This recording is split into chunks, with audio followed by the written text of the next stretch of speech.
About 2 or 3 months ago, I created a video for you guys only 10 hours into the campaign of Tainted Grail. I did this because I was really excited about it. I was kind of in a honeymoon phase at the time, right?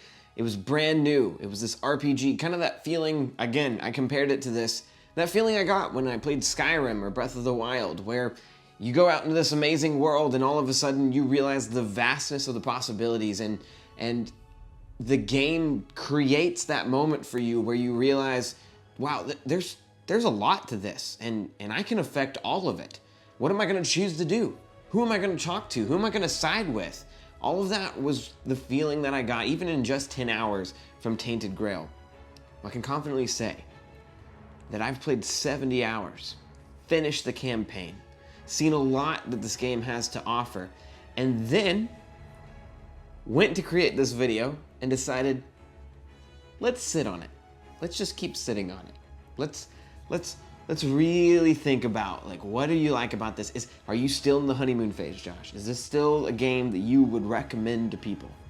And now it's been a full 3 months since I made that video for you guys back in early summer. Now we're about to get into the fall of Avalon. What am I doing? Another reason, which I stated in the beginning, that I want to talk about this is because this is such a story-driven game that if I just did the very first part of the review and left it at that, it wouldn't do the game justice. It wouldn't do you guys justice. If a game is centered around the story, what do I know about the story only 10 hours in? But with the campaign done for me, I want to explain to you guys whether or not it's worth your time, because I know when I talked about how great the mysteries are and how great the intrigue and to where certain storylines will end up, if the ending is bad, like a million TV shows and movies, then doesn't that kind of taint the rest of it? Neither of those were planned. Let's first talk about the story. So the entirety of it is mainly found in this booklet, which, depending on where you are in the map, which are given to you by cards, you will look up a certain page and interact with the world through this booklet. Think of this as a ginormous choose your own adventure book. But in reality, you're going to be using your skills that you've built along the way. A lot of times, especially towards the end, it's not just as simple as you choosing the path that you want or choosing the choice that you want. There will be prerequisites depending on how you've leveled your character up and the choices you've made along the way that will determine what your available options are on each page. In a good RPG, this will lead to many different endings. This leads to an important question though, which is, do your choices even really matter? Something that RPGs often do, especially board games, is they only have a certain path that they want you to go on, but they'll give you the illusion that you have a lot of choice in the matter. But in reality, regardless of the choice that you make, it would lead you to a specific page or lead you to a specific outcome. But this game has a ton of endings. And I only got 1 or 2, actually I went and read like 2 or 3 more because I was just like, I don't know if I want to jump right back into this, and I had the itch. I was like, what would have happened if I made this choice or that choice? Everything you choose, especially the side of who in the world that you're going to put your allegiance with, or even just what areas of the map that you have taken the time to discover more of, all of it will absolutely change the outcome that you get. And some of the endings are bad. Like, some of them are straight up like, yeah, you really screwed up the world. and you didn't really do anything good. There are some things though, if I'm being completely fair, that are universal. And I feel like the game has to do that, right? There are certain things that have to happen. You're going to go and visit this very dark, mysterious, evil world where all of the evil has been pouring out of, and try to discover the reason that it's happening. The allegiance you choose, wherever on the island that you're going to align yourself, that matters. It matters especially to the other places, because as you help them, they're going to oppose the rest, and they're gonna have some bad endings. I especially had this moment towards the end because I tried to play a good character where I was aligned with 2 different people, and really 3 if I'm being honest. I was kind of everywhere. But there came a point where I had to put my foot down and actually choose a side. And I will say that the universal moments that they have, where everyone will get to these things, are probably some of my favorite parts in the whole game.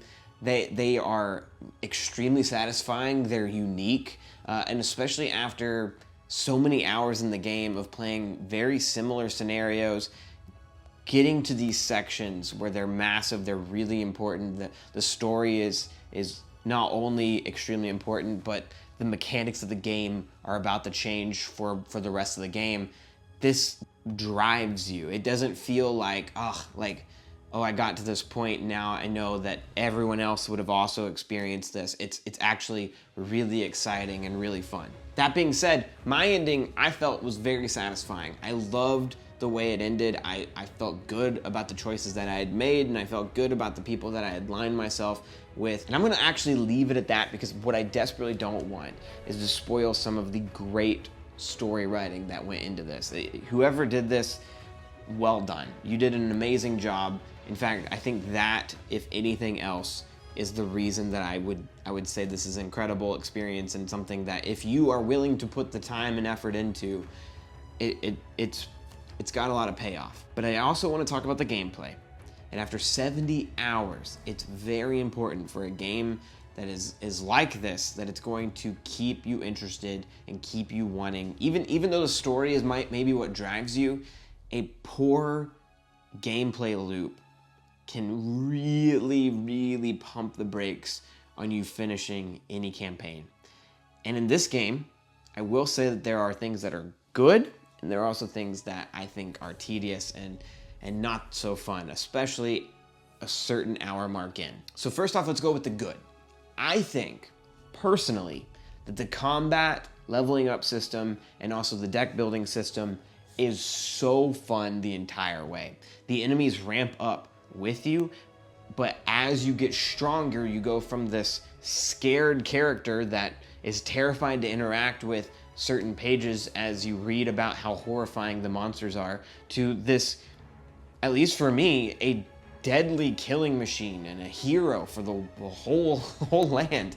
I got weapons that I was really excited to use, and I got level ups that made me crazy powerful. I really leaned hard into attack rather than defense, and man, there were very swingy moments where especially some cards that I had gotten would combine so well that it was so satisfying every time it happened. And the way that leveling up works, with the experience that you've collected along the way, getting harder and more difficult to level up specific rows based off of which side that you're pushing further. I love that, because that means I'm locking myself out of a lot of empathy if I'm going with aggression, but the aggression and empathy track both have really, really cool powers that interact with the swiftness track or the caution track or any of those tracks beneath it. I can look at all of those towards the beginning of the game and decide, okay, this is the path I want to take with my character,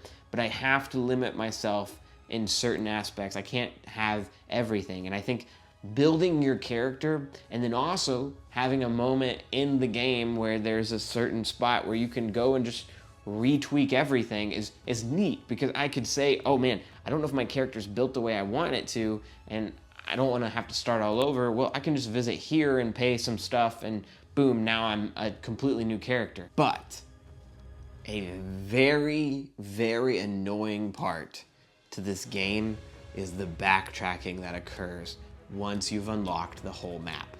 And this happened for me at around maybe hour mark 40 or 50. So keep in mind, I had 70 hours of gameplay total. And for that latter third of the game, having to go back, because the game doesn't hold your hand at all, really, having to go back when I realized, oh, I've been following this quest the wrong direction, and realizing that it's gonna take me probably another 30 minutes just to get across map. And along the way, I'm gonna be losing food, and along the way, I'm gonna need to be collecting more of the stuff that if I had just realized that I needed to go to that direction like 15, 20 minutes ago, then I wouldn't have wasted all of my stuff. And that's frustrating to the point where it's not just like, like that's on me. It's maybe I should just reload my save. And even then it's like, because the map is so big and constantly changing due to these statues that need to be relit to keep the map pieces on the board, but they cost so dang much, it takes forever to reload the save too. Like, it just doesn't work very well here, especially if you're not holding our hand and telling us exactly where to go, which I love that you didn't, Tainted Grail. Should be talking to you. Well, I'm not just gonna offer some problems, I'm also gonna offer some solutions, because something that the game doesn't tell you is that there's actually, in the long line of leveling up, attached to one of the sections is a fast travel system, where you can spend a little bit of your resources, which I'm fine with, to literally go to another lit min here, which I think, and I played a little bit different, where once I got that thing, I could go to any min here as long as I was able to light it as soon as I landed on it. I just left the whole map set up, and then I would fast travel from one side of the map to the other when I needed to, and that made the gameplay so much better. All in all though, I do want to say, the gameplay, despite having some flaws, is still not enough to take away from me recommending to you the amazingness that is this RPG and this story. This was an incredible time for me as a solo gamer. I could not wait to get home every single day and play this for a while. I lost sight of playing other games. My friends were even like, we've not heard from Doolin for, and this is not a lie, we've not heard from Doolin for a while. I wonder if he's okay. And it was because I had completely put my phone somewhere else and I was lost in this story and all of the choices that I could make and all of the upgrades I could get, and it's so good. But if you're the type of person that just wants to rush through something to get to the next thing, don't get this game. It's not gonna be good for you. You're gonna be annoyed with how slow the pacing is at times. That said, if you are at all intrigued, I confidently can tell you that it is worth the time that I put into it. And this game is probably, I mean, I don't want to spoil my top 50 that's gonna come out pretty soon, but this game is in the upper 25 games of all time for me. It is incredible, and it will be an experience that I will always remember. I'm looking forward to getting back into this world eventually, whenever more of the content finds its way to me. So simply stated, Tainted Grail, great game.